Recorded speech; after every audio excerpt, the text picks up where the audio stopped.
겁니다. 진상을 밝히고 조사를 하면 감옥에 가기 때문에 못하는 겁니다. 거부하는 자가 범인이다. 감추는 자가 범인이다.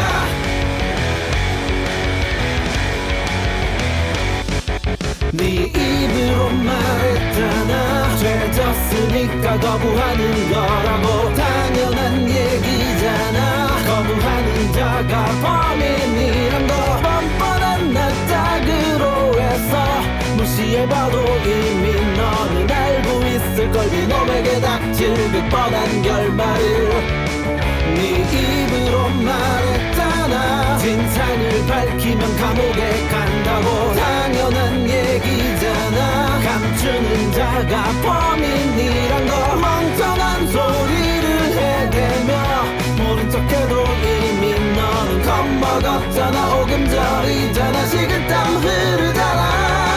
감추는 자가 범인이다.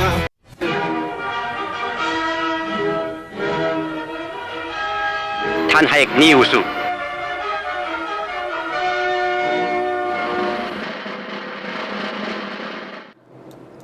네, 여러분 안녕하십니까. 6월 24일 탄핵 뉴스 시작하겠습니다. 오늘은 가슴 아픈 소식이 많이 전해지고 있습니다. 화성 배터리 공장에서 화재 사고가 나가지고 지금 한 분이 돌아가시고 23명이 연락이 두절되어 있는 그런 상황이라고 합니다. 그런데 정말 더 열받는 것은 언론들에서 이 회사의 주가가 20% 하락했다, 이런 기사를 쏟아내고 있습니다. 정말 어처구니 없는 그런 일이 아닌가 싶고요. 또 오늘 아침에 들려오는 소식으로는 또 군인 일병 한 명이 숨진 채 발견됐다고 합니다. 정말 계속해서 사람이 죽어나가는 이 공화국, 죽음의 공화국을 빨리 이 탄핵으로 끝장내지 않겠는가 그렇게 생각이 듭니다. 자, 탄핵 뉴스 출발해 보겠습니다. 오늘 또 함께 하시는 우리 이영구 정책위 의장님 모셨습니다. 안녕하십니까? 안녕하세요. 네, 우리 백희진님과 미니진님과 네, 백진님 모셨습니다. 안녕하세요. 네, 저는 오늘 오늘 저희가 열받는 뉴스는 준비를 안 했습니다만은, 아니 지금 그 화재가 지금 굉장히 크더라고요. 배터리 공장인데 이게 막 뻥뻥 터지면서 계속 화재가 지금 번지는 모양이에요. 그런데 이제 한 분이 돌아가시고 20여 명이 좀 연락이 두절됐는데, 이 주가 하락 되고 있다는 이 소식을 이게 전할 일인가 지금 오늘. 그러니까요. 좀 약간 그런 것도 생각나요. 세월호 참사 때 네네. 막 보험금 계산하던 이런 말도 안 되는 언론들도 있었잖아요. 네. 그런 것도 좀 떠오르고. 참. 그리고 지금 왜 군인이 자꾸 이렇게 돌아가시는 거죠? 우리 군인들이 왜 자꾸 죽는 거죠? 군에 대한 어떤 군에 너무 뿌리 박힌 네. 이런 악습과 이런 것들이 계속 견디지 못하고 계속 터져 나오는 것 같습니다. 네. 정말 참 우리 최상병에 이어서 최해병에 이어서 그 훈련병 그 어머님이 쓰신 글도 정말 너무 억장이 무너지더라고요. 맞습니다. 네, 알겠습니다. 자, 오늘도 여러분과 함께 탄핵 뉴스를 한번 달려가 보도록 하겠습니다. 먼저 국내 뉴스 먼저 가보도록 하겠습니다. 네, 첫 번째 소식은 윤석열 탄핵 입법 청원 소식인데요. 네. 이제 지난주 토요일 날 촛불 대행진 집회에서 공식적으로 이제 이 청원에 함께 해달라라고 발표를 하고 나서 하루 만에 다음 날인 이제 어제죠, 일요일 오후 3시 가량에 네네. 바로 이제 정원인 5만 명을 돌파를 했습니다. 이야, 이건데 이거. 네, 지금 이거. 시각으로 네. 확인을 해드리면은 맞춰보시겠어요? 잘 모르겠다. 5만 천.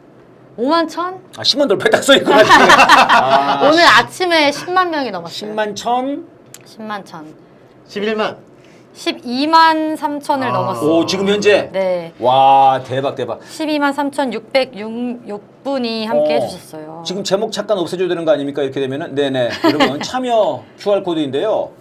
여러분 핸드폰을 여기다 갖다 대시면은 바로 참여하실 수가 있습니다. 야, 엄청나네요. 네, 엄청난 지금 속도고 그 트위터나 각종 커뮤니티, 대학 네네. 커뮤니티 내에서도 엄청 화제가 되면서 한 번 더 할 수 없냐, 왜 이제 올라왔냐, 기다렸다 이런 얘기들도 너무 많더라고요. 아니 근데 이게 이번이 처음이 아니라면서요. 네, 한 2번 전에 있었다며. 맞아요. 그때는 5만을 못 넘겼다고 하더라고. 그때는 왜 그러면은 이번에 왜 넘어간 거죠?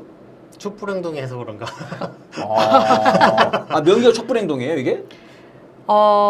아니 그렇진 않. 명의라는 건 따로 없고, 네네. 네네네. 청원인이 이제 하는 이제 건데, 촛불행동에서 이제 그 본격적으로 홍보하는 이제 맞죠. 그런 거긴 하죠. 네. 그래서 이렇게 빠른 시간에 될 줄은 다 예상을 못 그러니까요. 하셨을 거예요. 그 사람들의 어떤 기대감도 많이 작용을 한 것 같아요. 지금 보면 기대감. 뭐 최혜병 특검이라든가 윤석열 탄핵 여론이 뭐 좀 된 뉴스이긴 하지만 뭐 네. 60% 된다 뭐 이런 얘기도 있고 하니까 윤석열 지지율도 20%로 고정돼 있고 네네. 이제 탄핵을 정말 할 때가 되지 않았냐 이런 아. 사람들의 어떤 열망과 기대가 좀 있지 않을까 생각도 듭니다. 참을 만큼 참았다. 네, 이제는 끝장내야 된다. 이젠 끝장내야 된다. 맞습니다. 주변에서 뭐 그런 거 없었어요? 얼마만큼 갈 것 같냐?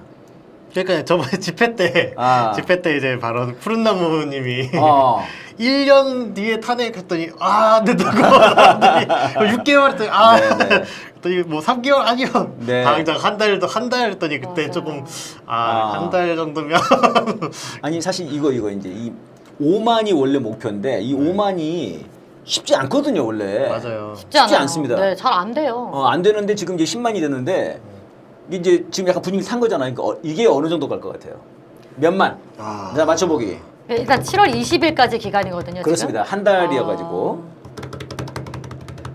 빰 50만? 50만. 50만. 자 이게 저는 70만. 70만. 받고 그러면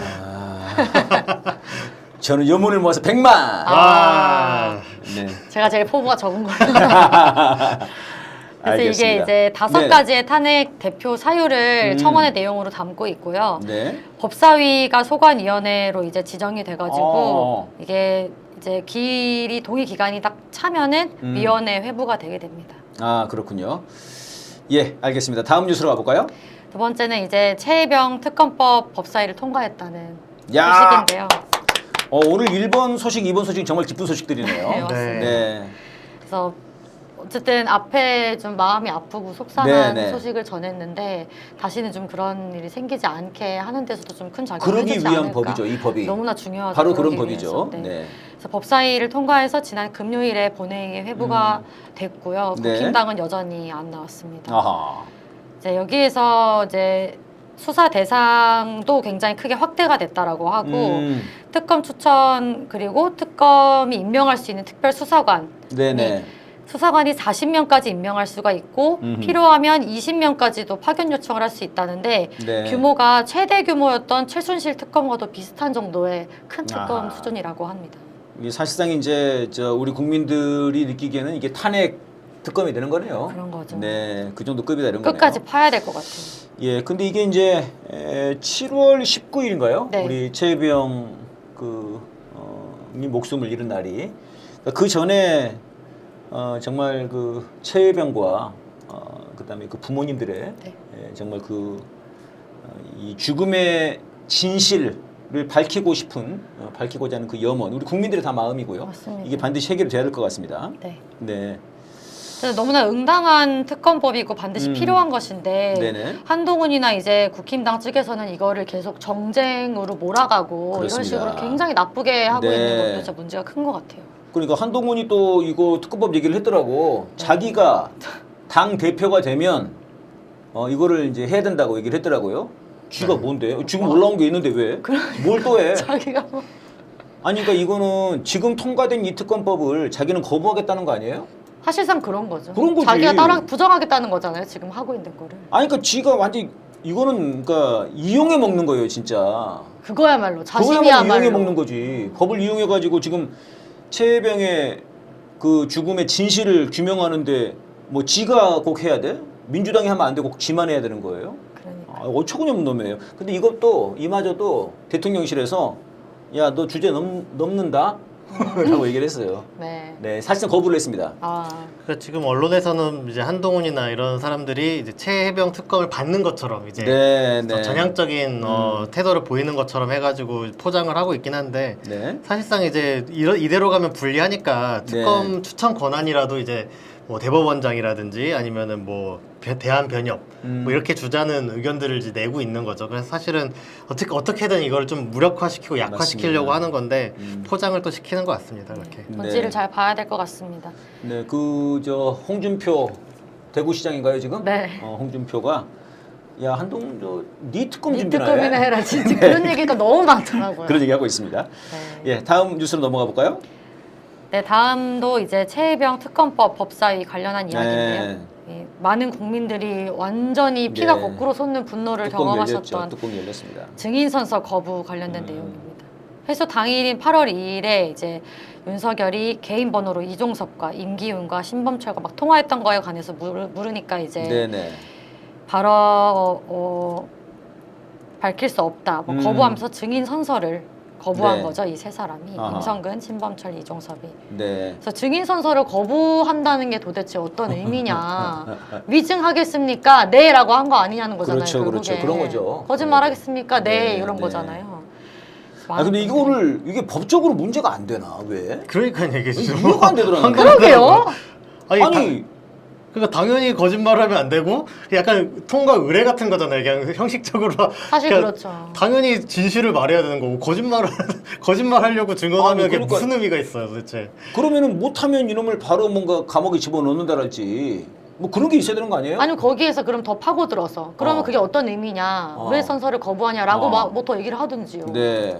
하여튼 지금 아니 이해가 안 되더라고 이게.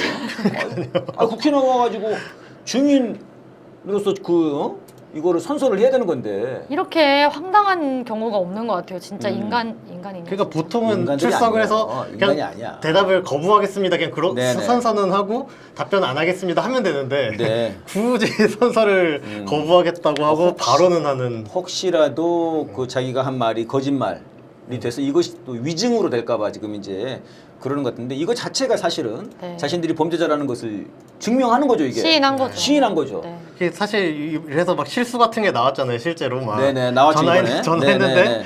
이제 전화를 왜 했냐 그래 대통령 번호로 이제 통화했다는 게 나오니까 왜 했냐 그랬더니 그건 회수에 관련한 거고 이제 증인 선서를 했으면은 네. 이거는 이제 사실이라고 밖에 할 수 없기 때문에 네. 그러면은 회수에 관련한 전화를 한 게 맞지 않냐 이게 네. 바로 직결될 텐데 아하. 이런 말실수가 혹시 있을까봐 걱정이 됐는가 봐요. 네.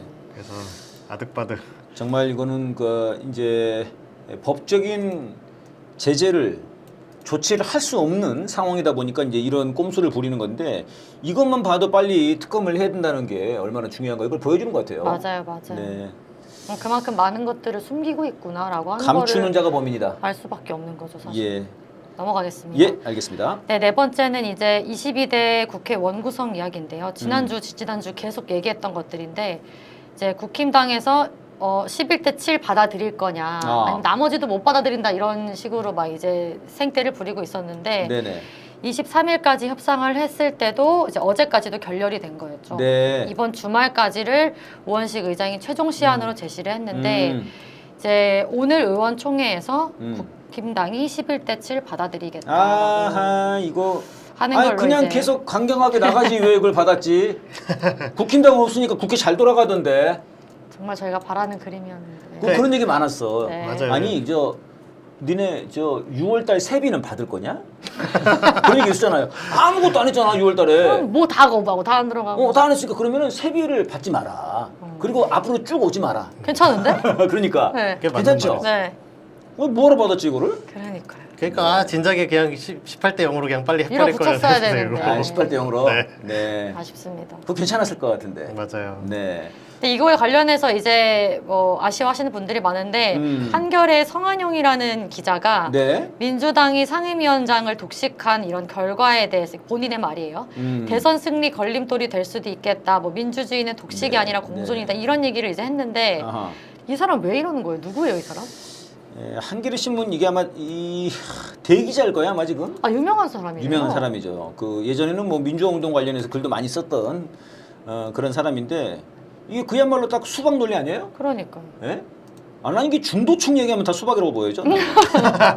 무슨 중도층? 아니 지금 우리 국민들의 그 지금 60% 이상이 네. 이 정권으로는 더 이상 안 된다. 윤석열 정부 도저히 이거 안 된다라고 다 하는데 어디 중도층 말하는 거예요? 어디 뭐 그러니까. 일본 중도층 말하나? 어디 중도층 말하는 거야 도대체? 그러면서 뭐 오히려 이런 상황이라면 민주당을 둘러싸고 있는 우호 세력과 중도층 유권자들이 이제 떨어져 나갈 수 있다라고 한 거예요. 그러니까 어디 중도층 어디? 누굴 말하냐는 거지 도대체. 모든 국민이 이제 윤석열을 심판을 원하고 있는데. 사실 이거는 이제 오늘 국힘당에서 7석 받아들이겠다고 하기 전에 나온 기사인데 정말 너무 열받더라고요 저는. 그러니까요. 이런 게 완전히 그 국힘당 돕는 기사지 이게 이 사람이 이게 무슨 뭐 민주 기자예요 이 사람이. 그러니까 성환영 기자가 뭐 이렇게 썼더라고요. 민주주의는 독식이 아니라 공존이다. 정치가 망가지면 최종적으로 국민이 피해를 본다 했는데 뭔 소리 하는 거야? 윤석열한테 얘기해지 윤석열한테 이 사람아. 그럼요. 그러니까 이 사람아, 윤석열이 나보다 지금 검찰 독재를 펴고 있고 그 속에서 국민이 네. 너무나 힘들어하고 있고 이걸 바로잡으려고 야당들이나 이런 데서 윤석열 정권을 맞서서 네. 밀어붙이는 건데 이거 갖고 민주주의의 파괴고 정치가 망가진다고 하면은 안 되는 거죠. 이게 누구를 위해서 네. 글을 쓰는지. 아니 이런 사람이 지금 랩독이라고 해야 되는 거 아니에요? 그러니까 이 양반을 애완견이라고 말을 해야 되나 참 이게 아니, 그동안 이제 계속 성환영 기자의 글을 읽어온 사람으로서는 그렇게 그런 게 얘기하면 또 있는데 너무 과도한가요? 그런데 사실 이제 지금 이렇게 되면 이거는 사실 민주진영에 돌을 던지는 셈이잖아요. 그렇죠. 이거는 사실상 윤석열 편드는 거 아니야. 국민들의 입장이랑 완전 반하는 얘기를 지금 하는 거예요. 이게 지금 그래서 랩독이라고 말해도 될 것 같네요. 네, 알겠습니다. 전 찬성. 네. 참 진짜 너무합니다. 네, 진짜 그 한겨레 기자 그럼 우리가 참 그 믿음이라는 게 있는데 기대가 있죠, 그래도. 예, 그러니까 정말 그런 것 같아요. 이제는 과거에 얼마나 뭘 했냐, 얼마나 그 사람이 민주화 운동을 했냐보다도 중요한 건 지금 현재, 지금 이 시간, 지금 이 순간 아니죠. 그러니까 지금 이 순간 어떤 입장을 취하고 맞습니다. 윤석열 탄핵을 위해서 얼마나 나서냐 이게 제일 가장 중요한 문제인 것 같아요. 네. 네, 넘어가겠습니다. 예, 넘어가겠습니다. 다섯 번째는 김건희 논문 검증 공약 후보가 숙대 총장에 선출됐다는 소식인데 예. 지난 20일이고요. 숙명여대 총장에 김건희 영부인 논문 검증 진상 규명을 공약했던 문시연 교수님이 선출이 됐다라고 합니다. 네. 이제 1차, 2차 투표 모두 학생들에게 90%가 넘는 압도적인 투표로 이제 선출이 됐다라고 하시는 거고 숙명여대에서는 이제 이전에 김건희가 전 코바나 콘텐츠 대표일 때 석사 논문 표절 의혹 관련해서 뭐 하겠다고 했는데 이제 28개월이나 지났는데도 결과를 내놓고 있지 않다는 거예요, 사실상. 그렇게 어려운가 봐. 그러니까. 이게 표절인지 네. 아닌지 밝히기가 그렇게 어려운가 봐. 네티즌들은 그냥 다 금방 돌렸던데. 네. 에? 그렇게 어려운가 봐. 그러니까. 그 습대가 그래도 권익위보단 나은 거 아니에요? 권익위보다는 왜냐면 차마 아, 표절이 사고는 아니라고는 못 사고는 하겠는데 있다, 이렇게 결과를 그걸 얘기하면. 차라리 안 내고 말지. 근데 권익위는 됐다 그냥 네. 줘도 된다고 해버리니까. 그러니까 국민대는 아니라고 해버렸잖아요. 맞아요. 누가 국민대도 그런 거 권익위처럼 뭔가 질문해야 되는 거 아닌가? 논문 이렇게 똑같이 뺏겼으면 논문 통과될 수 있는 건가요? 그렇네요. 이렇게? 그러니까 뭐 조선일보 이런 일부 언론에서는 어. 이 관련해서 숙명여대가 뭐 야당의 압박을 받은 거 아니냐, 영향이 있는 거 아니냐 이런 식으로 이제 얘기를 하는 거죠. 왜냐면 이 그래요? 교수님이 선출된 거에 대해서. 네. 근데 그렇다고 해요. 정부 영향력이 막강하게 음. 끼치는 교육계에서 만약에 야당의 압박이 있었다고 하더라도 혹은 네. 통했다고 하더라도 그것 자체가 이미 레임덕의 징후다. 이런 얘기들이 오히려 있다는 거죠. 그러네. 네네.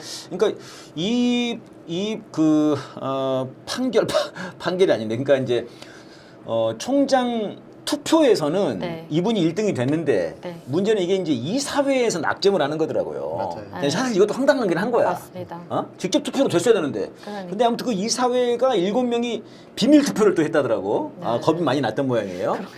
그래가지고 이제 어쨌든 간에 이분이 된 거죠. 네. 그래서 우리가 이제 지금 바라는 것은 빨리 진상을 규명해야 된다. 근데 이제 방금 말씀하신 것처럼 이거 자체가 하나의 지금 윤석열의 누수 현상, 맞습니다. 약간 그 보여주는 거 아니냐 그런 네. 거를. 네, 많이 보여주세요, 여러분. 네, 네, 6번째 넘어가겠습니다. 권익위. 요즘에는 이제 권익이라고 아, 불리나요? 네. 네. 거기서 이제 요즘에 문의가 쇄도하고 있다라고 네. 하는 소식 들으셨을 겁니다. 최근에 이제 이 그 명품백 300만 원에 대한 네. 명품백에 대한 면제부를 줘버리니까 아주 그냥 난리가 났어요. 완전- 정말 진지하게 막 글들이 맞습니다. 올라오시더라고. 진지하게. 완전 전 국민적으로 조롱의 대상이 됐어요 지금. 네. 그래서 하루에 100개가 넘는 조롱글이 야, 100개. 질의응답 게시판에 실리고 있다라고 하는데 네, 일벌 100개군요. 네. 네. 이제 300만 원어치 엿을 선물하고 싶다 이런 얘기도 이제 있었다는 거예요. 네, 거기에 대해서도 사실상 이제 뭐 그 아, 허용을 한 가능하다고. 가능하다는 가능하대. 네, 답변들을 아. 내놓은 거죠. 근데 과거에는 이러한 태도랑 전혀 상반되는 태도를 권익위가 보여왔다. 그러니까 이제까지는 이러지 않았는데. 네, 지금 이 사건에서 갑자기 입장을 손바닥 뒤집듯이 바꿨다는 게 지금 다 보여지고 있는데, 2020년, 22년, 2017년 엄청나게 많은 사례들에서 다양하게 지금 안 된다고 공직자 했는데. 등의 뭐 배우자 뭘 받아도 되느냐 이런 네. 것들에 대해서 다 안 된다고 일관되게 대답을 해온 거예요. 그러니까 사회를 보다 보니까 2022년에는 어떤 아. 교사가 아. 아이한테 1,000원짜리 과자를 받은 아하. 거예요. 과자. 아마 이제 300만 원짜리 아니고요? 1,000원짜리 과자를 이제 받아가지고 세상에. 이제 나눠 먹었던가 뭐 했겠죠. 아. 그걸 어쨌든 과자 이만큼 샀는데 하나 선생님하고 드세요. 1,000원짜리 준 거죠? 근데 그걸 이제 물어보니까 아. 1,000원짜리 과자를 받았는데 아마 먹었나 봐. 아. 과자를 돌려주기가 어려운 상황이라서 아. 1,000원을 그냥 줘도 되냐 했더니 어. 안 된다고. 그거 어떻게 해야 돼? 받은 걸 그냥 다 돌려줘야 된다고 답변을 했다는 거예요. 토요일. 그렇게 칼같이 그러니까. 답변을 했던 네. 권익위가. 나는 그러니까. 그 위에도 그 선생님 축하드립니다 그러고 카네이션을 달아드렸는데 음. 카네이션도 안 된다는 거야. 그러니까요. 이런 거예요 진짜. 그러니까 완전히 이런 무엇 하나라도 정말 청탁성이 될 수 있는 것은 다 안 된다고 했던 건데 이제 와서 김건희는 된다는 거야. 김건희는 된다는 거죠. 그러니까. 그 촛불 집회 행진할 때 그 발언하시는 분이 그러더라고요. 에라이 엿 먹어라. 아니 정말 300만 원 엿은 이거는 정말 이거 어떤 분이 썼는지 모르겠는데 정말 이거야말로 빅엿 아니에요. 진짜. 정말 빅엿을 날리는 거잖아. 맞아요. 근데 이거를 진지하게 가능하다고 쓴 거 아니야. 진짜 우스워요. 너무 우스워요 진짜. 자괴감 좀 있을 것 같아요. 답변을 누가 썼는지 모르겠지만. 아니, 그 사람들은 자기가 만들었을 거예요. 그런가요? 자기가 들었으면 이거 쓸 수가 없지. 맞아요. 걔들은 아마 정말 진지한 거야 지금. 그 진지한 얘들이 너무 진지하기 때문에 큰 일인 거야 우리나라가 지금 너무 진지해서. 네. 예, 알겠습니다. 넘어가 볼까요? 네, 넘어가겠습니다. 네. 이제 7번째 뉴스인데요. 7월 23일 어제에 있었던 국힘당 전당대회에서 네. 이제 대표 선거, 당대표 선거에 한동훈, 나경원, 원희룡, 윤상현이 출마를 했다라는 거죠. 출마를 했군요. 네, 네. 이제 아까 얘기하신 것처럼 한동훈이 뭐도 아니고 뭐도 아닌 내가 최혜병 특검 뭐 할 의향이 있다. 네. 뭐 이런 얘기를 이제 자기가 추진하겠다는 얘기를 한 건데 네. 득달같이 다들 달려들어가지고 네 특검이나 받아라 이런 얘기를 다 하고 있어요. 서로 지금 콩가루 같이 네. 까내리기 바쁜 상황이었는데 아하. 이 마찬가지로 홍준표도 그렇게 얘기했어요. 네, 그러면서 뭐 서로는 또 그러면서도 뭐 나는 윤석열 대통령이랑 밥 먹었어. 나는 10초 통화했는데 이렇게 자랑하고 있었더만 서로. 진짜 너무 소름 네. 돋아요. 그러니까 지금 한동훈 10초 통화한 게 꽤 화제이긴 하던데요. 네. 10초면 엄청나게 길게 통화한 거죠. 완전 특혜 아니에요? 10초 아니 동안. 그때 한미 정상회담 그때 몇 초 정상회담 하셨더라? 아, 그 맞아. 얼마 했지? 그 바이든 이땡땡 논란 때 말이에요. 한 그 30초 18초 됐나? 아니었어요? 맞는 것 같은데? 아유 정상회담 18초 하시는 분들인데 10초면 통화가 엄청난 거예요. 거의 우주가 정지했다고 봐야지. 아 그렇네요. 네. 생각해보니까. 아 그리고 한동훈 입장에서는 정말 그 순간이 영원 같았을 거예요. 아 야 동훈이야? 야 이 새끼야! 이러는 순간 그냥 소름 한순간 돋네요. 정적. 네. 네. 잘해봐라 하고 끊었다고 하더라고요. 네, 잘해봐라 얘기 안 했을 수 있어요. 자기가 그렇게 들었을 수 있어. 네, 알겠습니다. 아무튼 지금 이제 국힘당 대표 선거를 하는 건데요. 이제 관심사는 결국은 윤석열이 누구를 밀 거냐 이거 아니겠습니까? 맞죠. 네, 그것 때문에 지금 80대 20으로 한 거잖아요. 맞습니다. 국민 여론을 20%만 받는 거죠. 네. 진위를 이제 당원들이 하겠다는 건데 결국 이제 윤석열을 뽑겠다는 건데 누구 뽑을 것 같아요? 빠밤. 네, 아무도 말이 안 네, 하는데. 그래서 알겠습니다. 한동훈이 되지 않을까요? 아. 잘은 모르겠지만. 그러니까 윤심이 어디에 있을까? 김건희심, 김심이 어디 있을 건데 저는 원희룡이 될 거라고 봅니다. 아 진짜요? 예, 왜냐면은 지금 김건희의 휘어진 고속도로를 가장 앞장서서 옹호해줬던 처음에 약간 헛짓거리를 했다가 네. 김건희 입장에서 봤을 때 맞습니다. 처음에 약간 말이 꼬였어 원희룡이. 그러다가 금방 다시 국민들이 희롱하면서 이건 뭐 아무 문제 없다고. 그렇기 때문에 완전히 확 밀어줬거든요. 그래서 이제 지금 윤석열과 김건희를 가장 잘 대변해주는 그 이익의 투견. 네. 그 개는 바로 원희룡이 아닐까. 그렇죠. 일리가 윤석열이랑 제일 가까운 사람으로 보면 원희룡이 맞을 것 같고. 네. 한동훈은 어쨌든 윤석열 대통령이랑 관계가 네. 예전에 뭐 약속돼 이런 얘기도 있긴 했었는데 완전히 관계가 틀어졌다고 봐도 뭐 무방하지 않을까 싶을 정도로 네. 사이가 안 좋은 것 같긴 해요. 그리고 지금 만약에 이제 한동훈이 당대표로 뽑혀버린다 그러면은 윤석열의 레임덕은 더 심해질 거예요. 그렇죠. 네, 그러니까 뭐 이제 최상병 특검 이런 거 하자고 그럴 수도 있고요. 맞아요. 네네. 예, 알겠습니다. 넘어가겠습니다. 네. 그 이대생 성상납 발언이 명예훼손이라는 것이라는 이유로 이화학당 등에서 김준혁 이제 의원을 명예훼손으로 고소 고발했는데 뭐 이런 식인 거죠. 사실이 아닌 발언을 통해서 김한란 총장과 이화여대 구성원들의 이미지를 실추시켰다. 네. 전체 여성을 모욕했다. 이런 건데 네. 사실 본질은 김한란의 친일 행적이 그렇습니다. 가득하다는 게 그렇- 맞죠. 그렇습니다. 그리고 실제 명예를 훼손하는 것 또한 김한란 총장이 맞고. 그렇습니다. 지금 김한란 총장의 친일 행적을 옹호하고 두둔하는 지금 현재 그 이화학당과 또 어디 뭐 단체가 있어요. 네. 그 사람들이 바로 지금 김준혁 의원만이 아니라 정말 이 시대의 양심들에 대한 우리 민족에 대한 우리 국민들에 대한 명예를 훼손하고 있는 거죠. 정말 맞죠. 그렇습니다. 명예훼손뿐만이 아니라 뭐 역사훼손 아닙니까? 그렇습니다. 역사훼손이고요. 저는 이제 이화학당 여러분 이화학당이 어떤 곳입니까? 우리 유관순 열사가 맞습니다. 정말 그 가로막는 교장 선생을 제치고 밖으로 뛰쳐나가가지고 국민들과 함께 태극기를 흔들고 바로 그곳이 이화학당이거든요. 맞아요. 그런 정말 우리 그 일제에 맞섰던 우리 선조들이 있었던 곳이고요. 그 네. 유관순 열사가 있는 곳인데 그 유관순 열사의 그 역사와 명예를 훼손시킨 게 김한란 아닙니까? 맞아요. 이 환란도 이게 뭐라고? 헬렌? 네.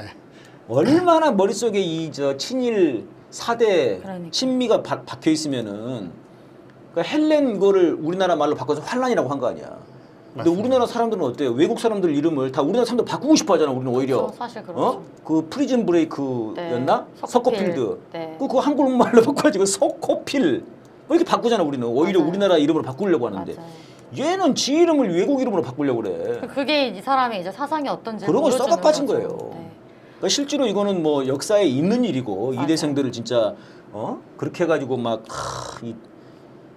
진짜로 여성을 모욕한 게 누구냐 이건 진짜. 맞아. 그래서 이거에 다행인 거는 김준혁 의원이 굉장히 강경하게 네. 대응을 하고 계시다는 거고 네네. 실제 22일에 의원 측에서 오히려 맞고소를 했어요 같이. 아하, 네. 그래서 이미 같은 내용으로 수사 중인 거를 알면서 이화학당 등이 추가 고소를 한 건 이거는 수사기관 압박용으로밖에 볼 수 없다라고 네. 하면서 이제 사실상의 의정 활동을 방해하려고 하는 행위다 이쯤 돼서는 이런 네, 얘기를 네. 하시면서 더 이제 강하게 나가시려고 하는 거죠. 이게 지금 이제 말하자면은 제2의 윤미향을 만들고 싶은 겁니다. 그런 것 같아요. 제2의 윤미향을. 그러니까 윤미향 의원이 그때 당선되고 나서 그 한 달, 두 달 사이에 어마어마한 일들이 벌어진 거거든요.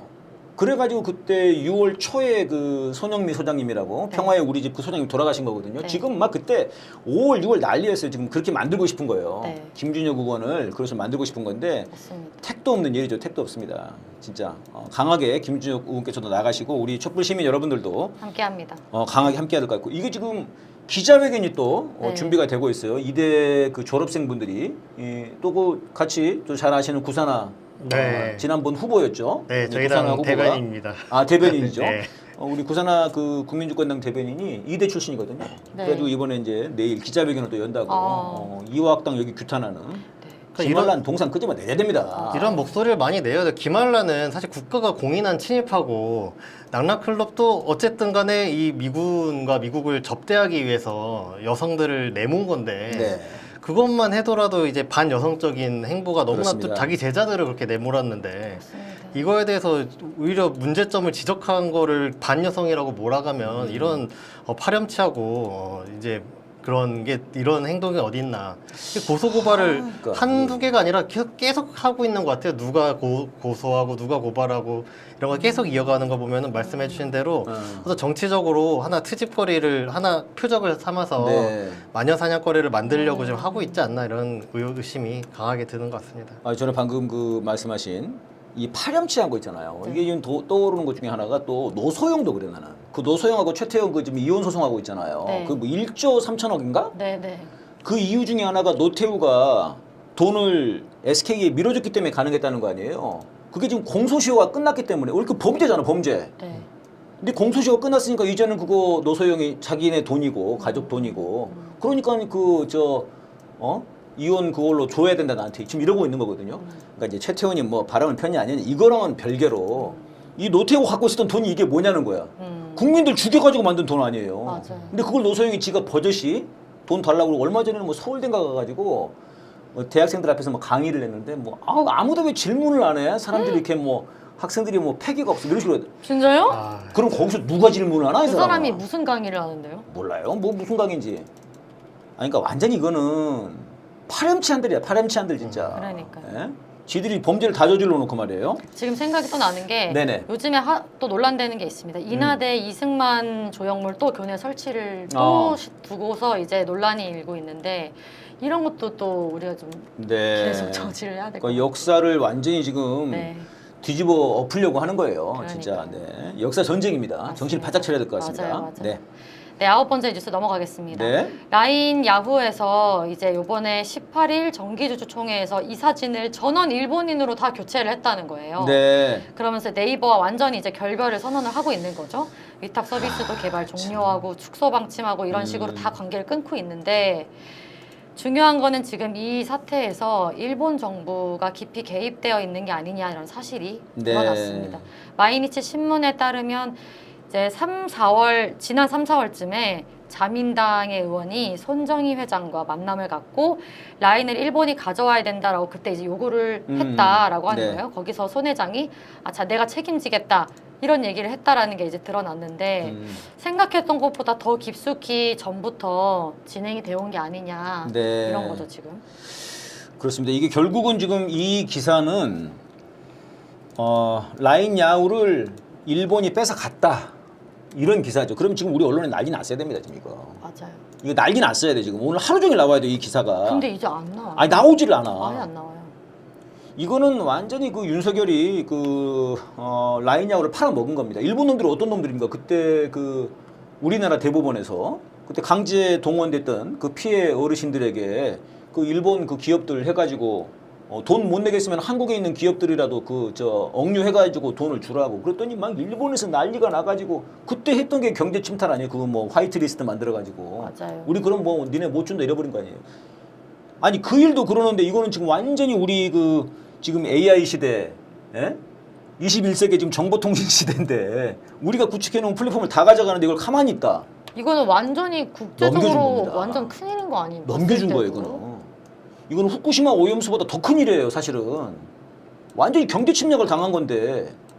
근데 이게 네이버니까 와, 이 정도 진짜. 그래도 앞이라도 반짝 어. 화제가 되지. 아. 네이버가 아니고 만약에 좀 작은 중소 그런 기업들이었어 봐요. 그러면 아예? 네, 아예? 나오지도 않는 소식들이 또 있지 않겠어요? 그것도 일리가 있습니다, 진짜. 그 언론들도 막 정말 문제가 좀 있는 것 같은데 이 라인 문제가 예전에 이미 굉장히 큰 사람들의 공분을 샀고 네. 사람들이 굉장히 관심사였는데 네네. 그때 우려했던 게 지금 현실이 됐는데 그렇습니다. 이거에 대해서 왜 보도를 하지 않고 침묵하는지 분명히 사람들이 관심이 있다는 걸 확인을 했는데 그러면은 그거에 맞게 대대적으로 보도를 하고 문제가 있고 그럼 이때 윤석열 정부는 뭐 했느냐 그렇죠. 이런 거 당연히 제기가 돼야 되는데 아예 이렇게 입 싹 닫고 침묵을 하는 게 너무 노골적으로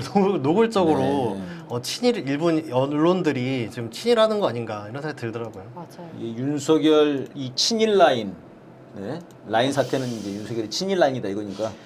저번에 그거 보도되는 거 봤더니 이대로 있으면 안 되겠다 네. 하면서 야 언론들 단도리를 빡 해라 해가지고 아예 그런 보도 모양, 못하게 그런 모양이야. 지금 그런 거 그때 같아. 한번 화제가 크게 됐었으니까 아. 초반에. 야 이거 약간 상당히 돈을 뿌린 것 사람들이 같아, 그거. 굉장히 분노하는구나 그럴 수 있겠네. 언론 막아라 이러지 않고서는 이럴 수가 있나 언론 생리에서 이 친일파 놈들, 이 친일 정권이에요. 일본 정권 드러내야 되겠습니다. 네. 예. 마지막입니다. 네네. 한국의 의식주 물가가 음. OECD 주요국 평균보다 아. 약 50-60% 이상 높은 걸로 어이구. 나타났다고 물가가 합니다. 엄청 높군요. 18일에 한국은행에서 발표했는데요. 네네. 우리나라 소득 수준 감안한 전체 물가 수준은 평균 정도지만 의식주 어허. 비용이 높다라고 어허. 분석을 했고 의식주 품목에서는 뭐 33개국 평균보다 50% 높다. 네, 주요하게는 뭐 사과는 2.8배, 돼지고기는 2.1배 이렇게 비쌌다는데. 맞아, 삼겹살 엄청 올라갔다며.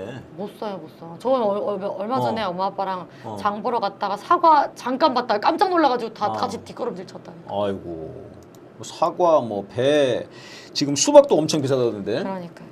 수박 여기 보니까 뭐 옷값도 엄청 뛰었고요. 네. 주거비도 지금 엄청나고. 아유, 진짜 뭐 아니 세계 최상위권이야. 그러니까 근데 뭐 문제는 이런 거는 올라가고 있는데 평균 임금이나 이제 이런 것들은 올라가지를 못하고. 그렇죠. 네. 오히려 또 차등 적용되거나 낮아질 수도 있는 위기잖아요 지금 네. 정권에서는. 그 엊그제 촛불 집회 직전에 있었던 노동계 대회 거기에서도 이 최저임금제 차등 적용 문제 가지고 네. 그 지난 시간에 저희가 했었죠. 맞습니다.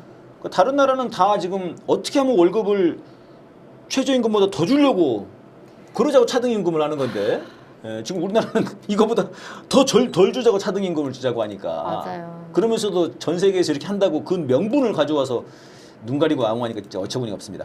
자, 그럼 국내 뉴스에서 마무리할까요? 네, 마무리하겠습니다. 네, 수고하셨습니다. 자, 그럼 국제 뉴스로 가보도록 하겠습니다. 네, 국제뉴스 첫 번째는요, 이스라엘 얘기입니다. 이스라엘에서 어쨌든 이 팔레스타인과의 전쟁을 하는 거 두고 이견이 이제 있다가 전시 내각이 결국에는 해체되는 결과가 나왔습니다. 그 이스라엘 정치 체계가 지금은 전시 내각이라고 해서 총 6명으로 구성이 돼 있는데 그 중에 이제 의결권은 네네네. 가진 사람은 네타냐후 총리, 베니 간츠 국가통합당 대표, 네. 요아브 갈란트라는 국방부 장관 이 3명이 네. 의결권이 있다 그래요.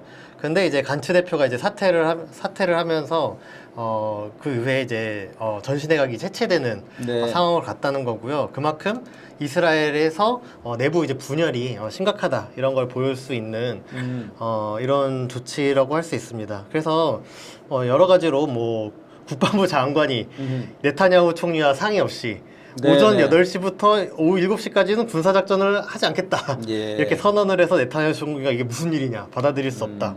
이렇게 항의를 한다던가 갈란트 국방부 장관이 이제 미국으로 가서 미국을 만나겠다고 이제 미국으로 가는. 가더라고. 예.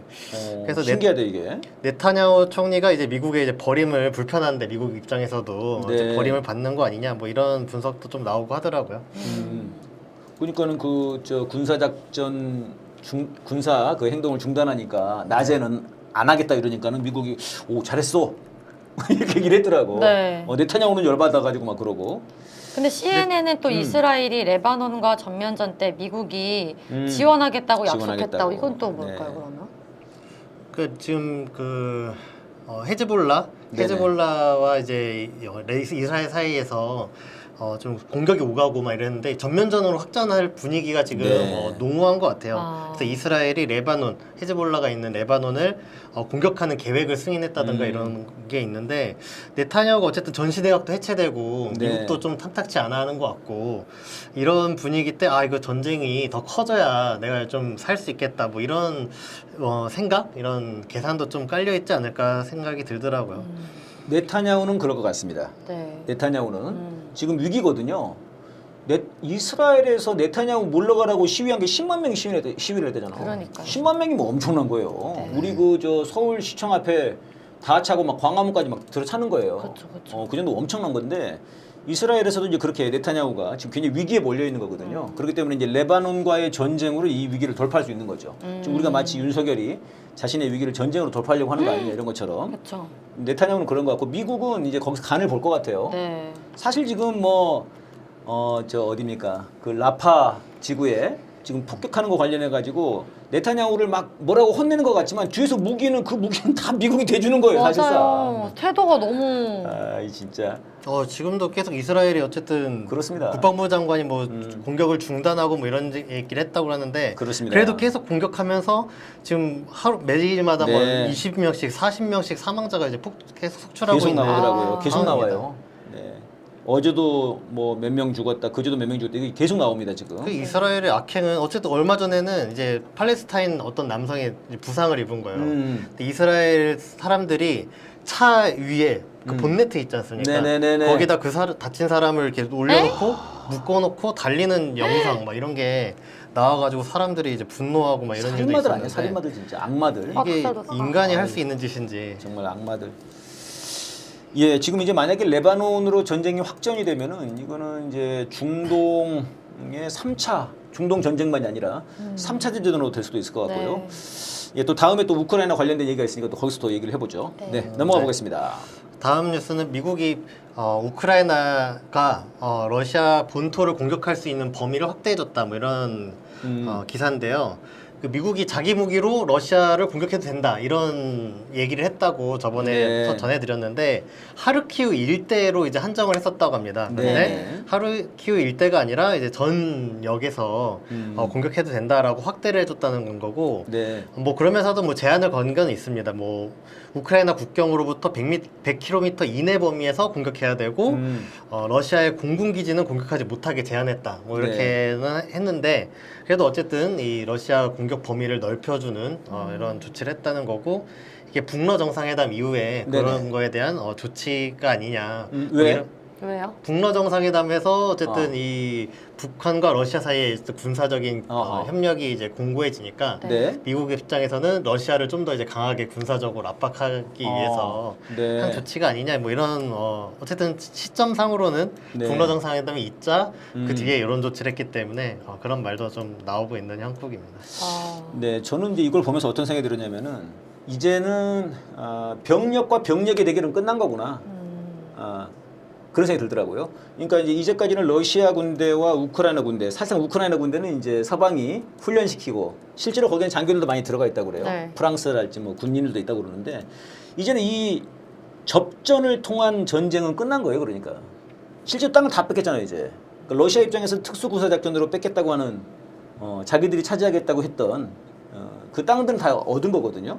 접점은 끝난 거예요. 그러니까 더 이상 그러니까 우크라이나가 지금 병사를 댈 수는 없는 상황이고, 그러니까 이제 이 포밖에 없는 것 같아요. 미국 입장에서는. 근데 미국은 러시아 힘을 빼는 게 좋거든요. 네. 그러니까 이제 약간 좀 러시아까지는 쏘아. 근데 좀 너무 깊이 쏘지 말고 공군까지는 공군 기준 약간 쏘지 말고. 소모전으로 계속 소모전도 그냥 계속 하고 싶은 가도록. 거죠. 네. 근데 이게 문제는 이게 이제 그러면 러시아가 그럼 가만히 있겠냐 이게 문제예요. 그러니까 지금 그래서 오늘도 뉴스 보니까는 크림반도 그쪽에서 뭐 크림반도라고 그러던데 크림반도에 지금 에이테크스를 쏴버렸다는 거 아니에요. 네. 그 사람들이 좀 죽고 그러고 있는데 이렇게 되면 러시아가 이게 못 참을 수 있거든요. 그럼 여기도 제가 봤을 때는 3차 대전이 벌어질 수 있는 그런 굉장히 위험한 상황이 돼버렸어요 지금. 네, 이게 위험하다. 그러니까 말씀해주신 대로 크림반도를 에이테크스라는 미국이 좀 내세우는 무기로 네네. 이제 우크라이나가 러시아 영토를 공격했다는 건데 네. 그래서 실제로 뭐 124명이 다쳤대요. 어린이 포함해서 아이고. 5명이 이제 네. 죽고 이제 이런 일들이 만약에 벌어진다 계속된다 이러면은 러시아로서도 자기 이제 국민을 지키려면은 어떤 조치를 해야 되는 건 거고 네. 그러면 전쟁이 더 가열될 수밖에 없는 상황이지 않나. 네. 그렇습니다. 네, 다음 뉴스로 넘어가 볼까요? 네, 다음은 이제 파리 올림픽 이제 아하. 얘긴데요. 파리 올림픽 이제 프랑스가 파리 올림픽이 이제 열릴 예정인데 네. 거기 선수촌에 어. 에어컨을 설치를 안 했다고. 그래서 이건 뭐 그 더위 참기 올림픽 같은 거예요? 그러니까 이 땀 흘리기 올림픽. 굉장히 지금 한국도 되게 덥지만 여기도 더워요. 이제 작년 같은 경우에는 올림픽이 7월 26일부터 네. 8월 11일까지 열릴 제일 더울 예정이거든요. 때네. 제일 더울 때. 그러니까 작년 7월에 프랑스 파리가 43도까지 올라가고 작년 여름에 프랑스에서 더위 때문에 죽은 사람이 와. 5천 명이랍니다. 5천 명? 5천 명. 저 약간 이거 보고 잼버리 생각났어요, 근데. 그러니까 이게 그럼 프랑스가 제일 잼버리가 되는 거야? 그렇게 될 수도 있겠네. 아니 근데 잼버리 때는 우리 누구 죽진 않았지 않았어? 그렇지 그렇긴 한데 어. 지금 이런 열악한 상황에서 뭔가 열악한 준비가 상황이. 안 된 상황에 국제 행사 자기 나라들이 데려가고 막 조치를 했으니까 네. 이제 막 그 데려가기도 빠졌잖아요, 하고 나라들이. 호텔 가서 재우고 그런 거랑 비교해 봤을 때. 어쨌든 막 이런 상황에서 올림픽 선수촌에 이제 에어컨을 근데 명분은 친환경 탄소 배출 저감을 해야 된다 이렇게 왜? 했는데 그래서 이제 에어컨을 안 설치하니까 지하수를 끌어올려서 이제 순환시키면 냉방이 된다 이렇게 했는데 웃긴 게 다른 나라에서 에어컨을 이동식 에어컨도 있지 않습니까? 네. 다른 나라에서 이동식 에어컨을 갖고 와서 설치하는 거는 된다. 그러니까 그건 똑같잖아요, 그러면. 그러니까 에어컨이 이산화탄소 때문에 만약에 그런 거면은 갖고 오는 것도 갖고 안 오는 되지. 것도 안 된다 그렇지. 그래. 근데 이러면 프랑스가 돈이 정말 없나 보다. 경제난이 굉장히 심각한가 보다. 이렇게밖에 해석할 수가 없는 상황이라는 겁니다. 야, 참. 그래서 이것도 되게 웃겨요. 처지가 진짜. 미국이나 영국, 캐나다나 이런 데는 이동식 에어컨을 가져가 설치하겠다 이런 대책을 냈는데 네. 한국은 우리는 쿨링 자켓, 아이? 쿨링 시트를 주는 걸로 했다고. 우리 선수들 안 보내고 싶네. 네. 뭐야. 야. 아니 저 프랑스 파리 이러면 좀 선진국 아닙니까? 그렇죠. 선진국. 그러게. 근데 에어컨 없는 거예요? 그러니까요. 환장하겠네. 진짜. 아, 선진국이 뭐 이래? 그니까요. 그러니까 선진국이 우리가 알고 있던 선진국이 선진국이 아닌 것 같아요. 아, 우리도 지금 에어컨 잘 나오는데 여기. 시원해요. 예, 몇 주 전까지는 안 나왔었어요. 그때까지 약간 더웠는데. 야, 우리가 막 구호 불품 보내주고 이래야 되는 거 아니야? 에어컨이 없다는데. 그러면 아니 그 뭐 어떡해. 거의 뭐 분위기는 진짜 아까 잼버리 얘기하니까 딱 그러네. 느낌이 약간 뭐 네. 윤석열이 정치하나 여기도? 그니까요. 네? 무슨 정책적인 문제가 있으니까 이런 일이 네. 벌어지지 않을까요? 아 참 이거. 근데 거기 이제 뭐 지금 우크라이나 전쟁 이런 걸로 통해 가지고 지금 이 가스랄지 이런 게 네. 들어와야 되는데 연료비가 너무 비싸다는 거예요 지금. 아. 다 이게 마크롱 때문이에요 이게 지금. 그렇네요. 네 넘어가 보겠습니다. 네. 다음에는 영국 개혁당이라는 곳에서 우크라이나 전쟁은 서방 탓이다 이런 얘기를 했다는 거예요. 지금 영국 개혁당 그 러시아가 우크라이나 침공한 게 뭐 우크라이나가 나토 가입하려고 하고 뭐 그래서 그런 거 아니냐 이제 이런 건데 이 보니까 이제 영국 개혁당이라는 데가 네네. 극우 세력으로 꼽히더라고요. 아 그래? 네, 극우 세력으로 꼽히고 지금 유럽에서 극우가 이제 되게 기승을 부린다 이런 최근에 그런 기사가 있었죠. 네, 근데 이제 네. 그거 이 중에 하나인 거예요. 영국에는 아. 영국 개혁당이 이제 막 이제 돌풍이 분다 이렇게 하는 건데 보수당보다도 지지율이 높고 지금 네네. 막 이러거든요. 근데 이 기사를 보니까 극우 유럽의 극우라는 게 정말 언론들이 말하는 극우인가 뭐 이런 생각이 좀 들더라고요. 지금 보면 이 건에 대해서는 상식적인 얘기를 좀 한 것 같은데 이거는 거의 뭐 러시아가 주장했던 거랑 거의 비슷하네요. 그렇네요. 그다음에 많은 전문가들이 분석하는 거랑 거의 똑같은 거 아니에요, 사실은. 네, 뭐 예. 상식적인 얘기인데 예. 어쨌든 이 얘기를 했다고 해서 뭐 영국의 보수당이나 어허. 진보적이라고 알려지는 노동당 이런 데는 뭐 수치스럽고 역겨운 발언이다 뭐 이런 식으로 막 이거 반발을 하고 있다고 노동당이 왜 합니다. 그래? 그러니까 이 그래요? 극우라는 유럽의 극우에 대해서도 좀 자세히 들여다볼 필요가 있겠다 아니 생각이 이제 좀 들고 그저 여기 촛불행동 TV에서 저 국제정세 다루시는 이혜영 교수님 말씀에 의하면 유럽의 좌파들이 좌파가 아니래. 예? 다 그 뭐라고 그러더라 갈색 땅이 됐다고 그러시던가. 어잉? 네. 그러니까 좌파가 아니래요. 지금 마치 아까 그 한겨레 신문의 성환영 기자 그랑 똑같은 거지. 한때는 뭐 좌파였는지 몰라도 지금은 네. 완전히 막 그냥 정신이 나간 거예요. 네, 참 안타깝습니다. 네. 네. 네 다음 뉴스는 네. 대통령실이 역시 북러 정상회담 관련해서 군사협력이 얘기가 나오니까 네. 우크라이나에 무기를 지원하는 문제를 재검토하겠다. 아, 그러니까 나서지 마라 얘들아. 좀 제발 살상 좀. 무기를 지원하지 않겠다는 방침이 있었는데 제고하겠다 뭐 이런 건 거고 네. 그에 대해서 이제 푸틴 대통령은 내가 알기로는 북이랑 우리가 맺은 거는 서로 이제 전쟁이 나면 이제 그런 건데 내가 알기로는 한국이 북한을 침공할 계획이 아. 없는 것 같은데 그럼 뭐가 문제냐 두려워하지 네, 않아도 네. 된다 이렇게 뭐 얘기를 했다는 네.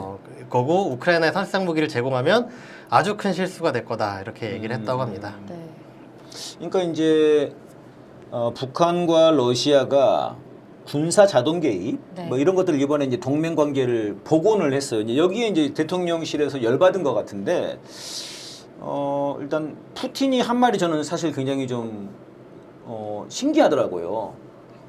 야 그 북한이 침공 받으면 우리가 군사적으로 같이 한다는 거야. 니네 한국 왜 니네 뭐 침공할 생각이야? 니네 침공 안 할 거잖아 북한에. 그럼 니네 아무 신경 안 쓰면 돼. 뭐 이렇게 얘기를 한 거거든요. 네. 그래서 이제 저 푸틴이 한 말 중에 오히려 이 조약이 이 불타는 뭔가 이 국면 현재 지금 한반도 이 국면을 억제하기를 희망한다고 얘기를 했어요. 네. 그러니까 오히려 이제 푸틴 얘기는 북로 조약이 한반도에 펼쳐지고 있는 이 전쟁 기운을 늦추기를 바란다 이렇게 얘기를 한 거거든요. 근데 이제 윤석열은 무기를 보내겠다는데 아니 그러면은 그 북한과 러시아는 그래도 어쨌든 간에 동맹이 됐으니까 무기를 보내다 칩시다. 굳이 뭐 따진다면은 우리는 우크라이나랑 뭐 동맹인가? 그러니까. 근데 그런 말을 하긴 했어 윤석열이 생즉사 사즉생 얘기를 하긴 했어요. 우크라이나 가가지고. 그런 좋은 그러니까요. 말을 왜? 네. 우크라이나가 이순신 장군이야 지가 거기 가가지고. 미치겠네 진짜. 일본한테는 그냥 다 내주면서 진짜 제발. 우크라이나 가가지고 네 골때리는 상황이 됐습니다. 네. 예 넘어가 볼까요? 네. 네, 오늘 아주 시간이 굉장히 빠르게 지나가네요. 진짜, 네. 저희들이 그 들려드릴 뉴스는 많고 하다 보니까 자, 한반도 뉴스인데요. 이게 여기서 많은 얘기들을 하면서 가야 될 것 같습니다. 네. 자, 첫 번째 뉴스는 북러 정상회담이 열렸습니다. 네, 인상 깊은 장면 여러 가지가 있었을 것 같은데 혹시 어떤 것들이 있었습니까? 북러 정상회담에서? 인상 깊은 장면이요. 네네. 그 음. 비행기에서 뛰어내려오는 어. 푸틴 대통령. 아 그러니까 아니 진짜 너무 늦게 왔어. 새벽 2시 22분에 왔더라고. 맞아요. 시간 맞춘 건가? 둘둘둘로 뭔가? 의미가 있을까요? 그거 모르겠는데.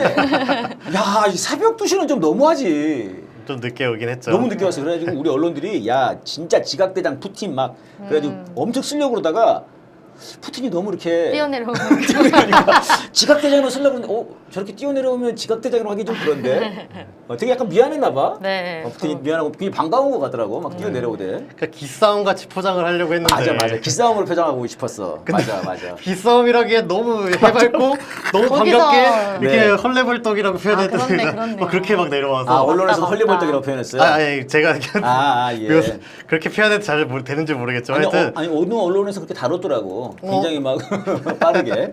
하여튼 이거 기싸움이라고 도저히 볼 수가 없는. 그렇죠. 그런 게 있었고. 네, 우리 이영구 의장님 뭐 어떤 게 좀 인상 깊었습니까? 장면 중에.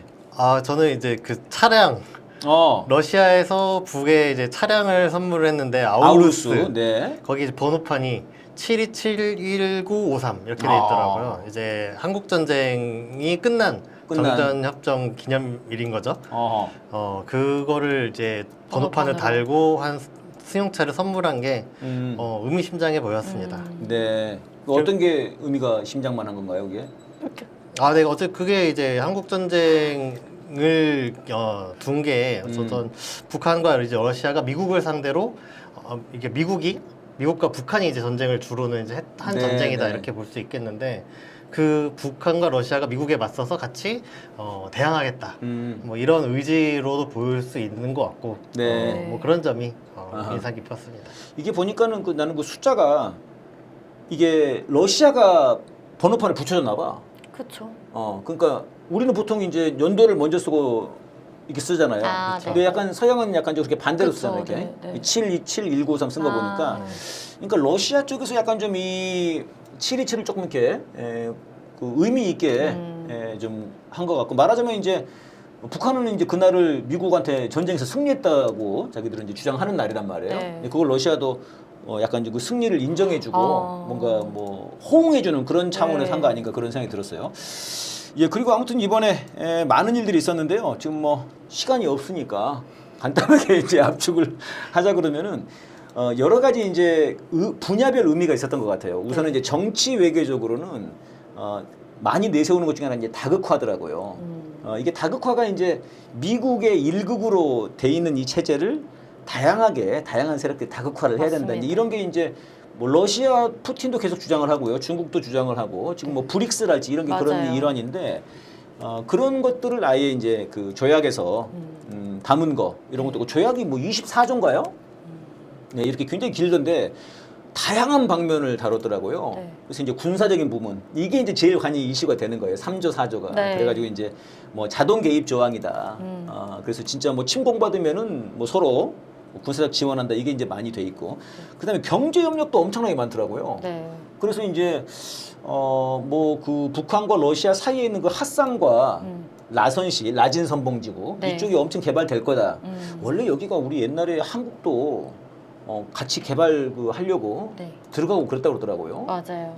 그래서 이제 여기가 또 있고 그다음에 이제 브릭스 같은 데도 러시아가 올해 지금 의장국이라는데 북한을 좀 가입시키지 않겠나 뭐 이런 얘기들도 나오더라고요. 근데 그 조약에 보면은 그 어느 한쪽이 속해 있는 국제기구에 가입하는 것을 서로 네. 이제 협조하고 지지하자 이런 내용이 있어가지고 네. 그럼 이제 러시아가 의장국인데 브릭스 아하. 그러면 이것도 마찬가지로 협조하고 지지를 해야 되니까 네. 그렇게 이제 분석이 나오는 거죠. 근데 저는 사실은 좀 시간만 된다면 좀 토론해보고 싶은 것 중에 하나는 아니 우리가 생각해봤을 때 러시아는 굉장히 큰 나라고 예를 들면은 그다음에 북한은 굉장히 작은 나라인데 언론에서 다 그런 얘기를 하거든요. 굳이 왜 저렇게 작은 나라에 네. 푸틴이 가가지고 조약을 막 23가지나 막 맺고 오냐. 베트남이랑 그렇게 안 맺었더라고요. 네, 이건 여러분들이 네, 댓글로 많이 달아주시면 고맙겠습니다. 저희들이 다음 시간에 반영해서 토론해 보겠습니다. 자, 두 번째 기사 넘어가 보겠습니다. 야, 이거 재밌는 겁니다. 미국의 전문가, 뭐 카터 연구소의 버그 밴도우 선임 연구원이라는데 이 사람이 뭐 여러 가지 말을 했어요. 근데 아무튼 미국이 북한 핵에 인질이 되느니 차라리 한국이 핵 보유를 하는 게 낫다 이렇게 얘기를 했어요. 야, 이거 충격적인 얘기인데 네. 여기서 저는 일단 충격적인 건 두 가지인데요. 하나는 한국의 핵 보유를 미국이 인정한다? 근데 이게 좀 충격적이에요. 북한 핵 보유? 한국의 핵 보유. 아, 그러니까 이제까지는 한국이 핵 만들려고 옛날에 뭐 박정희랑 뭐 이휘소입니까? 네. 뭐 그렇게 했더니 뭐 그 과학자도 죽이고 그쵸, 박정희도 그쵸. 결국은 그것 때문에 죽였다는 얘기가 있단 말이에요 지금. 그렇죠. 네. 그다음에 윤석열이도 핵 공유하고 우리도 핵 좀 개발합시다 그랬더니 미국이 야 무슨 소리야? 그래가지고 정이 딱 됐던 거잖아요. 네. 확장 억제 정도로 만족해. 네. 그런데 이거를 이제 인정하는 얘기가 자꾸 나온다는 거 미국에서. 이것도 이제 충격적인데 사실은 내가 더 충격적인 것은 미국이 북핵에 인질이 된다는 거예요. 그러니까. 미국 국가가 북한의 핵미사일이 거기까지 날라오니까 야 우리가 인질이 되니 차라리 한국에 핵을 주자 이런 거거든요. 그러니까 미국이 인질이라는 게 약간 충격적이래 나는. 그렇게 스스로가 북미 관계를 정립하고 있다라고 하는 게 멘트에 드러난 이 거잖아요. 사람이 그렇게 얘기를 한 거죠 지금. 그러니까. 네. 어떻게 보셨어요 회장님? 네, 마찬가지 그런 대로 말씀하신 대로 북한에 이제 핵 공격을 당할까봐 상당히 이제 불안하고 네. 왜 우리가 이런 위협에 놓여야 되냐. 아 그러니까 이런 신세한탄이 좀 심하시더라고 이분이. 이제 우는 소리가 이제 나오는 거고 여기 보면은 기사를 읽어보시면은 일본이 껴있는 것도 좀 눈에 들어와요. 아, 네, 근데 네. 보면은 한국 기사 제목이나 이런데 한국 핵부 이렇게 돼 있는데 발언을 잘 보다 보면은 한일의 독자 핵무장이 뭐 이런 식으로 표현이 돼 있단 네. 말이에요. 그래서 일본의 핵무장까지도 이제 염두하는 이런 발언들 아니냐. 네. 저는 이제 이거를 이제 몇 가지로 생각을 해봤는데 우선은 한국의 핵무장화를 통해서 중국을 압박하려고 하는 거 있는 거 아니냐. 그래서 미국이 야 중국 너네 그냥 가만히 있을 거야? 북한 압박 좀 해. 안 그러면 우리 한국에 핵 개발하려고 온다. 이런 게 하나가 있을 것 같고 네. 또 하나는 한국의 실제 지금 김태효를 비롯한 이 친일파들이 친미파이기도 하지만 아주 뿌리 깊은 친일파들이잖아요. 네. 근데 지금 자신의 본국 일본이죠. 일본이 지금 자위대가 군사화도 되고 다 좋은데 이게 핵을 갖고 싶단 말이에요. 일본이. 근데 일본이 핵을 가지려면 어떻게 해야 돼? 명분이 없단 말이에요. 네. 그러니까는 한국이 핵을 가져. 그럼 우리도 가져야죠. 이런 식으로 한국의 핵무장화를 일본의 핵무장화를 도움을 주려고 하는 이 김태호나 얘네들의 아주 그냥 고단수가 아니냐. 네. 좀 이런 생각이 들고. 네. 이렇게 치면은 한국에 있는 주한미군은 인질 중에 인질이겠네. 미국 국내가 인질이면은. 네. 그런 생각이 드네요. 넘어가 볼까요? 네. 야, 시간이 잘 갑니다. 네. 네. 오늘은 한바돈 뉴스까지 말고 끝내야 될 것 같은 느낌인데요. 자, 그럼 한바돈 뉴스 앞으로 짤막하게 하고 넘어가겠습니다. 박상학이가 또 전단을 살포했습니다, 여러분. 네, 그리고 20일 밤에 30만 장을 보냈고요. 또 큰샘이라고 하는 단체가 요즘 자꾸 이 사람들이 나와가지고 뭘 던지는데 바다로 쌀하고 USB를 담아가지고 페트병을 200개를 보냈다고 그래요. 잘 갔는지도 모르겠어, 바다에. 그러게요. 네, 아무튼 그래가지고 북한에서는 이제 그러면 오물풍선이랄지 뭐 하여튼 또 새로운 걸 뭘 받고 싶은 거냐. 하여튼 네. 이렇게 이제 나왔고요. 약간 좀 눈여겨봐지는 것은 경기도에서 도지사가 지금 이제 김동연 도지사죠. 그다음에 네. 파주시장이 네. 김경일 파주시장이 이거를 이제 차단하려고 하는 노력을 맞죠. 했다는 게 좀 의미가 있는 것 같습니다. 네. 또 넘어갈까요? 네. 네. 네, 아유 빠르군요. 핵 추진 항공모함 루즈벨트 함이 입항할 거다. 네, 이런 얘기가 있습니다. 네. 이게 이제 그 저번에도 말씀드렸던 한미일 연합 훈련을 이제 하게 되거든요. 원래는 이제 이 프리덤 엣지 훈련이라고 하는 건데 그 프리덤 실드, 그러니까 원래 을지 프리덤 실드 이렇게 하거든요. 그래서 네. UFG 훈련인데 이걸 이제 8월에 합니다. 우리가 한미 훈련입니다. 그다음에 미국이 일본하고는 킨 엣지인가? 네. 킨 엣지 훈련이라고 해요. 근데 이걸 두 개를 합쳐가지고 프리덤 엣지 훈련을 한다는데 한국말로는 자유의 모서리라고 그러대. 프리덤 실드는 자유의 방패고. 근데 사실 이게 자유의 모서리? 방패가 아니잖아요. 네. 프리덤 실드. 이게 네. 뭐 사실 미국의 방패지. 맞아요. 그다음에 이제 뭐 자유의 모서리가 아니라 사실 뭐 미국의 머저리죠. 이런 훈련을 이제 하는 건데 이 훈련을 하기 위한 뭐 예비 훈련으로 지금 이번 달 말에 한미일 훈련을 한다는 겁니다. 그러니까 지금 이거 다음 뉴스랑 결부지어 가지고 네. 말씀을 드리면 지금 굉장히 한반도가 지금 위험한 상황에 맞아요. 와 있는 건데 이것도 하고 싶은 얘기가 많은데 루즈벨트는 대통령 아니야? 그쵸? 맞아요. 그 이름 일단 대통령. 네, 알겠습니다. 네, 넘어가 보겠습니다. 자, 마지막 뉴스입니다.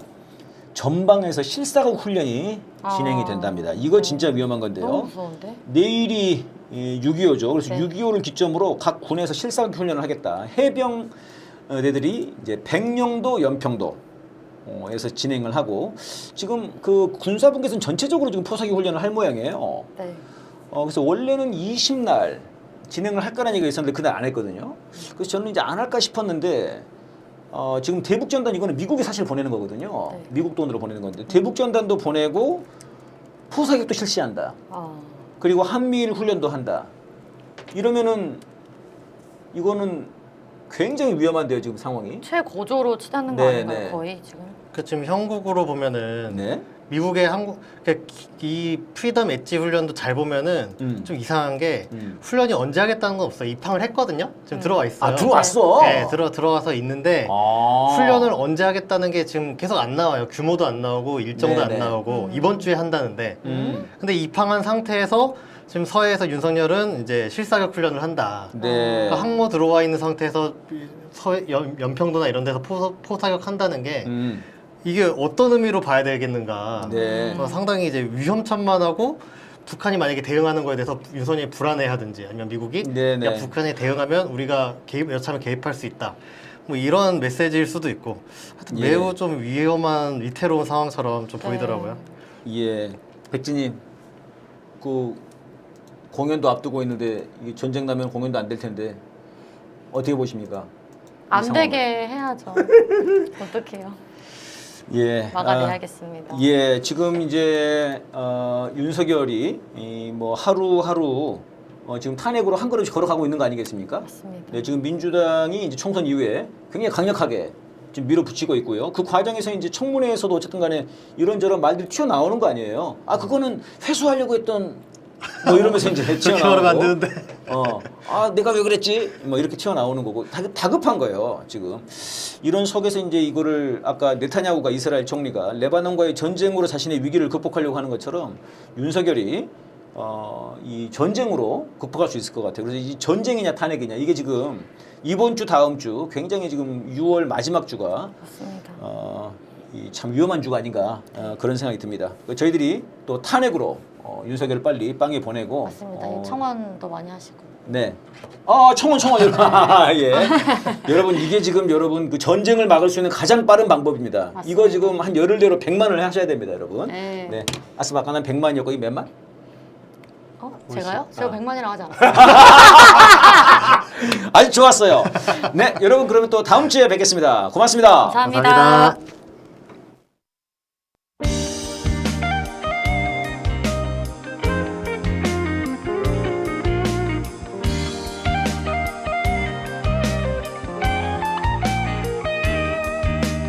내려와라 내려와라 내려와 무능한 윤석열 내려와라 내려와라 내려와라 내려와 더 이상 참아줄 수 없어 김건희의 쩔쩔이는 윤석열 일본에 아부하는 윤석열 미국에 다 퍼주는 윤석열 참아줄 수가 없어 내려와라 내려와라 내려와 무능한 윤석열 내려와라 내려와라 내려와라 내려와 더 이상 참아줄 수 없어 그저 세금 깎아주는 윤석열 서민 예산 다 없애는 윤석열 자기 집엔 수천억 원 윤석열 참아줄 수가 없어 내려와라 내려와라 내려와 무능한 윤석열 내려와라 내려와라 내려와라 내려와